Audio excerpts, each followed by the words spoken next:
Magandang araw sa inyong lahat. Heto na ang latest weather update para sa iba't ibang bahagi ng bansa. Patuloy ang paglapit ni Typhoon Inday sa extreme northern Luzon, kung saan ito ay dadaan ng bahagya. Habang kumikilos ito pahilagang kanluran, pinapalakas naman nito ang southwest monsoon na mas higit na nakakaapekto sa malaking bahagi ng bansa. Kung gusto mo naman lagi kang informed sa lagay ng panahon, huwag kalimutang mag-subscribe dito sa channel. Ngayong umaga, ang sentro ng mata ng bagyo ay nakita sa layong around 680 kilometers east of Apari, Cagayan. Taglay nito ang maximum sustained winds na 165 kilometers per hour malapit sa gitna, may gustiness up to 205 kilometers per hour, at may central pressure na 945 HPA. Kumikilos ito west-northwestward sa bilis na 20 kilometers per hour. Malawak ang sakop ng mga malalakas hanggang typhoon force winds nito dahil umaabot ang mga ito hanggang 860 kilometers mula sa sentro, kaya kahit hindi direktang nasa ibabaw ng malaking bahagi ng bansa ang mata ng bagyo, malinaw na malawak ang impluensya nito sa lagay ng panahon at sa kondisyon ng dagat sa maraming rehiyon. Sa kasalukuyan, itinaas na ang Tropical Cyclone Wind Signal number 2 sa ilang bahagi ng Luzon, kabilang dito ang Batanes, ang eastern portion ng Babuyan Islands at ang northeasternmost portion ng mainland Cagayan. Sa ilalim ng signal na ito, ang inaasahang hangin ay nasa 62 hanggang 88 kilometers per hour, may warning lead time na 24 hours at ang posibleng epekto ay minor to moderate threat sa buhay at ari-arian dahil sa gale force winds. Umiiral din ang Tropical Cyclone Wind Signal number 1 sa natitirang bahagi ng Cagayan kabilang ang rest of Babuyan Islands, Isabela,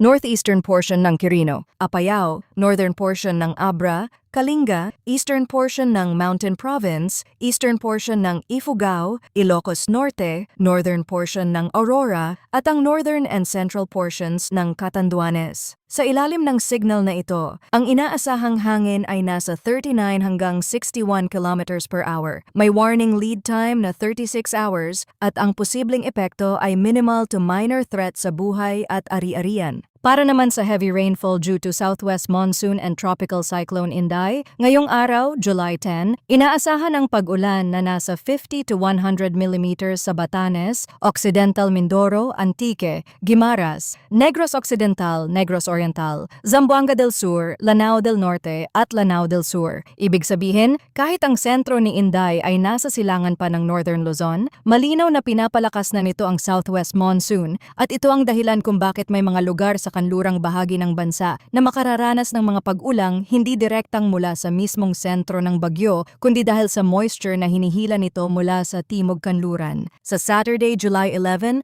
mas mabigat pa ang inaasahang ulan sa ilang bahagi ng bansa. Sa Occidental Mindoro at Antique, inaasahan ang heavy to intense rainfall na nasa 100 to 200 millimeters. Samantala, ang moderate to heavy rainfall na nasa 50 to 100 millimeters ay inaasahan sa Pangasinan, Zambales, Bataan, Metro Manila, Cavite, Batangas, Oriental Mindoro, Romblon, Palawan, Aklan, Capiz, Iloilo, Guimaras, Negros Occidental, Negros Oriental, Zamboanga Sibugay at Zamboanga del Sur. Ibig sabihin, mas lalawak ang mga lugar na kailangang mag-ingat sa mas malalaking volume ng ulan habang patuloy na pinalalakas ni Inday ang habagat. Kapag ang ganitong dami ng ulan ay bumagsak sa loob ng advisory period, tumataas ang posibilidad ng flash floods sa mabababang lugar at landslides naman sa mga matataas at bulubunduking bahagi.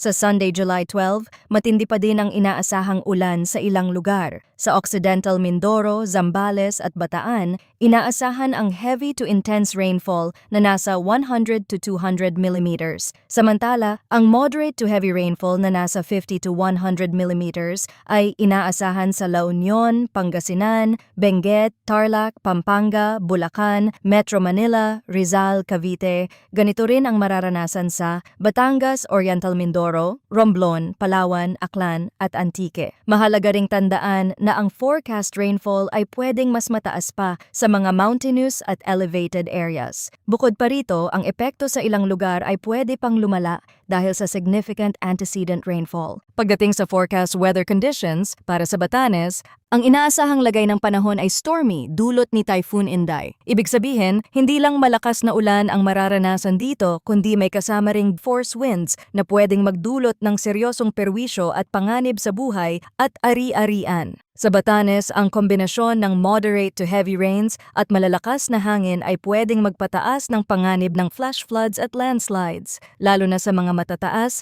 at exposed na lugar. Para naman sa Cordillera Administrative Region, Ilocos Norte, Cagayan, Isabela, Quirino, Aurora at Catanduanes, ang forecast weather condition ay rains with gusty winds dulot ni Typhoon Inday. Ang mga pag-ulang ito ay pwedeng maging moderate to heavy at may kakayahang magdulot ng flash floods at landslides, lalo na sa mga lugar na may matatarik na kalsada, mga bayang nasa gilid ng bundok at mga komunidad na malapit sa ilog at daluyan ng tubig. Para sa Mimaropa, Western Visayas, Negros Island Region at Zamboanga Peninsula, ang inaasahang lagay ng panahon ay occasional rains dulot ng southwest monsoon. Ito ang pangunahing dahilan ng pag-ulan sa mga bahaging ito. Ang ganitong klase ng ulan ay madalas hindi laging isang bagsakang malakas na buhos sa simula, pero pwede itong maging paulit-ulit sa loob ng maraming oras at sapat para magdala ng moderate to heavy rains sa ilang probinsya. Para sa rest of Ilocos Region, rest of Central Luzon, rest of Bicol Region, Nueva Vizcaya at Quezon, ang forecast weather condition ay cloudy skies with scattered rains and thunderstorms dulot ni Typhoon Inday. Ibig sabihin, kahit ang mga bahaging ito ay hindi nasa pinakamatinding wind zone sa ngayon, sapat ang impluensya ng bagyo para magdala ng makakapal na ulap at pabalik-balik na pag-ulan sa loob ng araw. Sa ganitong setup, posibleng magkaroon ng moderate to at times heavy rains na pwedeng magdulot ng flash floods at landslides, lalo na kung tumama ang mga thunderstorm sa mga lugar na mababa ang lokasyon o sa mga bahaging matagal nang basa ang lupa. Kaya sa Quezon, Nueva Vizcaya at sa mga nalalabing bahagi ng Bicol at Central Luzon, mahalagang manatiling alerto sa mga biglaang pagbabago ng panahon. Para naman sa Metro Manila at sa rest of the country, ang forecast weather condition ay cloudy skies with scattered rains and thunderstorms dulot ng southwest monsoon. Ito ang magdadala ng malawak na ulap at mga pagulan sa natitirang bahagi ng bansa. Ibig sabihin, kahit ang isang lugar ay wala sa direktang lapit ng sentro ni Inday, pwede pa rin itong makaranas ng mga pag-ulan dahil sa malawak na habagat na hinihila at pinalalakas ng bagyo. Sa Metro Manila lalo na, mahalagang paghandaan ang posibleng pag-ulan sa mga susunod na araw dahil malinaw na kasama ito sa rainfall outlook sa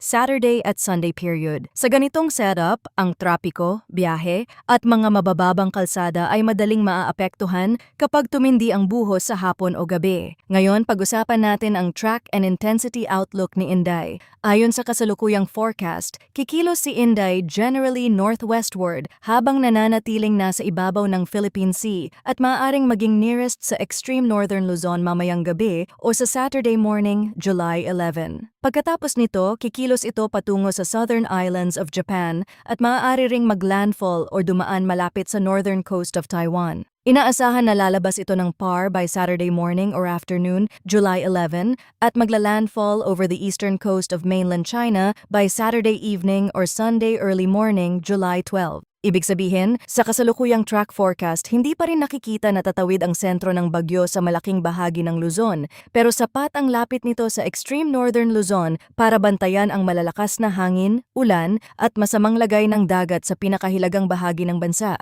Ayon din sa kasalukuyang projection, mananatili si Inday bilang isang typhoon hanggang sa lumabas ito ng PAR. Pagkatapos nito, inaasahang hihina ito at magiging severe tropical storm matapos kumilos nang mas malalim papasok sa mainland China. Mahalaga ang detalyeng ito dahil ipinapakita na kahit bumababa na ang lakas nito mula sa nauna nitong antas bilang super typhoon, nananatili pa rin itong isang napakalakas na sistema habang malapit sa hilagang bahagi ng bansa. Kaya kahit may forecast na paghina sa bandang huli ng track nito, hindi pa rin dapat maliitin ang panganib na dala nito habang nasa loob pa ng ating monitoring area.